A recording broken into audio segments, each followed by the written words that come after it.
तो जब लड़ता है और उसमें 20 लोग पिल जाते हैं तो एक आध घाव उसके भी छोटा मोटा हो जाता लड़ाई के। लेकिन खींवसर की हार को मैं ये मानता हूं कि अभी भी हमारे लोग ना समझे, समझदार नहीं हुए। ये संदेश आपने यहां दे दिया खींवसर के अंदर, अच्छा रहा समय पे दे दिया। 28 तक लड़ लूंगा, नहीं 28 में एकदम धोखा दे देते फिर कहां जाता मैं, उम्र तो मेरी भी बढ़ रही है, ठीक है ना। तो इन जागरणों से, तेजाजी महाराज के मंदिर से, इनसे अपने को यही संदेश देना है कि मजाक के लिए और जो नाचने गाने वालों को अपन देखेंगे खाली जागरण इसीलिए देखना है, ये तो फिर मोबाइल में देख लिया करो, आने की कहाँ जरूरत है, आज मोबाइल पे आ जाता ना सारा। यहाँ आके आपको पढ़ लेके जाना होगा कि वीर तेजाजी महाराज ने जो लड़ाई लड़ी उनके आदर्श थे, हम राजस्थान की राजनीति में स्थापित करेंगे। लोग पता क्या कहते हैं, उत्तर प्रदेश बिहार के अंदर यादवों ने शेड्यूल कास्ट और मुसलमानों के साथ मिलकर लगातार सरकारें बनाई। दलित की बेटी मायावती उत्तर प्रदेश की कई बार मुख्यमंत्री बनी। क्या हमारे अंदर इतना भी दम नहीं है, लोगों को जोड़ नहीं सकता क्या साथ में? जोड़ोगे ना तभी जाके भला होगा, अकेला मैं कितना क्या कर लूंगा बताओ मुझे। अब आप अगर यहाँ जिन बच्चों को तैयार करते हैं वो भाग जाते हैं, जिनको कोई घर में नहीं जानता उनको मैंने नेता बनाया, जिनके कहने से उनकी औरतें चाय नहीं बनाती वो मेरे यहाँ काम करते थे, वो नेता बन गए। अब बताओ, साले बने नेता भाग गए, बने नेता भाग गए। अब लोगों की चप्पलें उठा रहे हैं, किसी के सापे हाथ में ले रहे हैं, किसी का थैला उठा कुत्तों की तरह भाग रहे हैं पीछे। इनका कोई इलाज नहीं भाई, वो गुलामी ही करेंगे। जिनके रगों में गुलामी दौड़ रही है उनको गुलामी करनी ही पड़ेगी। और हर कोई भगत सिंह नहीं होता, हर कोई वीर नहीं होता, और हर कोई वीर भगत सिंह हो जाएगा फिर मेरे कौन पूछेगा जाटो, बताओ मुझे। करने दो जो गुलामी कर रहे हैं। मैं यहाँ नए नेता तैयार करते रहूंगा और ये भागते रहेंगे, मुझे पता है। तैयार किया भाग, क्या भाग, भागता रहेगा। आदत है लोगों की, क्या करें बताओ, इनको गुलामी करनी। लोग तो मेरी बात सुनो, लोगों को तो इतनी आत्मा मर गई कि मौत किसी को होती है और 12-12 दिन वहां टुकड़े घिटने के लिए पड़े रहते हैं उन घरों पे, जहां जाना भी लोग उचित नहीं समझते। और अच्छे अच्छे पदों वाले बताओ, वो कहते अरे आप ऐसे करना दरिया चेंज करा दो, ये करा दो। साहब राजा साहब के जो दरिया चेंज कराए, कितने नीच कहीं के लोग हैं। अब ऐसे लोग हैं भाई, कुछ नहीं कर सकते, उसका इलाज नहीं है। उसका इलाज एक ही है कि आपको वोट डालना है। नौजवान वोट डालेगा, पुराने अपने लोग जिद्दी हैं, आप उनसे कंपटीशन करोगे ना वो कहेंगे नहीं मार तो कांग्रेस मारी है, बीजेपी मेरी है। अब तुम नौजवान हो, ये कुछ कर सकते हो, गुटों में नहीं बंट के एक लक्ष्य अपना रखो। और नौजवान जिधर चला उधर ही क्रांति के, जो क्रांति जब भी आई तो इस देश के नौजवान सबसे पहले क्रांति के अंदर आए। कोई बुजुर्ग लोगों ने क्रांतियां नहीं की, चाहे मंगल पांडे तांत्या टोपे लगा के भगत सिंह जो क्रांति थी, जो देश में ऊर्जा भरी, वो बिल्कुल मात्र 20-22 साल के भगत सिंह थे, वो भी हमारे कम्युनिटी से थे।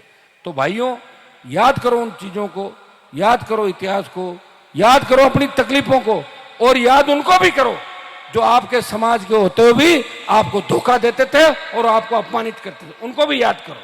और याद मुझे भी करो जो 25 साल से सत्ता को ठोकर मार के आपके लिए रात को, मुझे कहाँ आवश्यकता 2 बजे शेरगढ़ में घूमने की, सुबह चुनाव थोड़ी है, क्यों घूमू नहीं, क्यों कोई मैंने वो ले रखा है क्या? कुछ जितना लिया होता तो दे दिया आप सबको देश के अंदर। राजस्थान का सम्मान देश में बढ़ाया, कौम का सम्मान देश के अंदर बढ़ाया, हमेशा लड़ता हूं। और अब तो लड़ता इतना हूं कि मेरा नाम भी ले लो कि मान रहे हो हनुमान जी को बुलाए, मान गए, इतनी तो कर दी राजस्थान के अंदर, बताओ। इसलिए मैं धन्यवाद दूंगा हमारी माताओं बहनों को, मातृशक्ति को। ये झांसी की रानी लक्ष्मीबाई बन के ये इस लड़ाई के अंदर कूदेगी। इस बार हमारे नौजवान भगत सिंह की भूमिका के अंदर होंगे।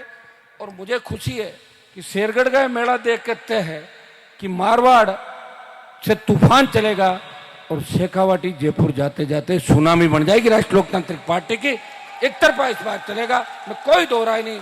और मुझे पूरा विश्वास है कि आपको भी लगता है कि हनुमान जी ने पूरी जवानी हमारे लिए समर्पित की। मुझे खुद को तो कुछ नहीं चाहिए, अब तैयार बैठे बीजेपी के लोग, आओ बनो दिल्ली में मंत्री, आ जाओ सुबह चार्टर लेके। आपके शेखावत बन सकता तो मैं नहीं बन सकता क्या? इनसे तो सीनियर हूं मैं। ये तो 3 बार एमपी रहा, मैं 6 बार जीत गए लगातार ही, तो 16 चुनाव लड़े। मेरे परिवार ने 16 चुनाव लड़े एमएलए एमपी के। हार जीत अलग होती, 10 जीते 6 हारे, लेकिन 16 चुनाव कितने होते हैं लगातार। और वहां लड़ना जहाँ सामने कौन लोग हैं, आप देखो नागौर के अंदर, उनको छोड़ो, बाहर से भी जो समाज के ठेकेदार थे, माफिया थे, दादा थे, वो सब आ गए मुझे मारने के लिए पॉलिटिकल रूप से, हर तरीके से। लेकिन मैं झुका नहीं, रुका नहीं। और आपके लिए तैयार रहा और मैंने हमेशा कोशिश की कि इन किसान के बेटों को मैं आगे लेके आऊं। हमने कभी ऐसी भावना भी नहीं रखी कि इसने वोट दिया नहीं दिया, ये कांग्रेस है बीजेपी है। जो मेरे पास आ गया मैंने उसकी मदद की। चामू के अंदर अपना जो प्रधान बना, ये लक्ष्मण जी बैठे उप प्रधान, तो बीजेपी आरएलपी का अलायंस था, उस समय हमारा ठीक था। कई जगह हमने इनकी मदद कर दी, ये बन गए, कई जगह हो गई, वो एक अलायंस था। लेकिन मुझे लगता है कि इस बार बिना उसके भी आप पंचायत राज चुनाव के अंदर मजबूती से लड़ोगे। शेड्यूल कास्ट की बहुत बड़ी तादाद है शेरगढ़ के अंदर, और भाइयों आपको साथ मिलना ही पड़ेगा। अगर साथ नहीं मिलोगे तो आने वाला समय बहुत तकलीफ देगा। हमारा तो कुछ नहीं बिगड़ेगा, 29 तक का तो पट्टा है हमारे पास। अगर लगेगा कि आप लोग तैयार नहीं हो तो देखेंगे कुछ न कुछ और क्या करेंगे फिर बाद में। लेकिन अभी आपको ये चेताना कि 28 और 29 दूर है, उससे पहले तैयार हो जाओ। छोटी मोटी बातों के लिए वोट की जो सबसे बड़ी ताकत है उसका दुरुपयोग नहीं करते, उसको गलत जगह ले जाके नहीं डालते, और वोट ऐसे व्यक्तियों को भी नहीं डालते जो आपके ही दुश्मन होके खड़े हो जाएंगे, जो व्यापारियों के लिए नाचेंगे, व्यापारियों के घरों पे उनके बच्चों के बर्थडे के लिए सामान लेके जाएंगे आपके एमपी एमएलए। ऐसे लोगों को भी मत बनाओ। ये मेरा आपसे आग्रह। आप मुझे हमेशा मान सम्मान देते रहे, आगे भी देते रहोगे। तेजाजी महाराज के मंदिर के निर्माण में जो भी ये बताएंगे अभी कमेटी, मेरा सहयोग में मैं करूंगा, और आगे भी हमेशा इस इलाके के अंदर मेरा सहयोग हमेशा रहेगा। आप चिंता नहीं करें। नौजवानों को एक बात मैं विशेष रूप से कहूंगा कि नशा रुकिए, नशा जो अपने जवानों को कमजोर कर रहा है, खींवसर, ओसियां, लोहावट, शेरगढ़, ये जो नए नशे आए, बच्चे के डोडा पोस्ट का काम करता है, मैं उनको डांटता हूँ, क्यों करते हो कि साहब दूसरा कोई काम ही नहीं। ये कोई बात थोड़ी, काम नहीं तो अपने बुजुर्ग तो नहीं करते थे, फिर मरे तो नहीं सारे, जब भी तो अपने जिंदा है सारे के सारे। ये गलत काम नहीं करना है अपने को। गलत काम बड़े 1 2 4 लोग आगे बढ़ते हैं, ठंड में लोगों को जेल जाते हैं। जेलों में बैठे देखो, राखी पे फोटो आती है, बहन भाई को राखी बंधवाने जेल पहुंची। ये हृदय विदारक जो घटना है, इनकी हमें चिंता करनी है। दूसरा, नशा करके वाहन नहीं चलाना कभी भी। जितनी भी दुर्घटनाएं हो रही है 98% ये नशे से और अपनी गलती से होती है। जवान बच्चे चले जाते हैं।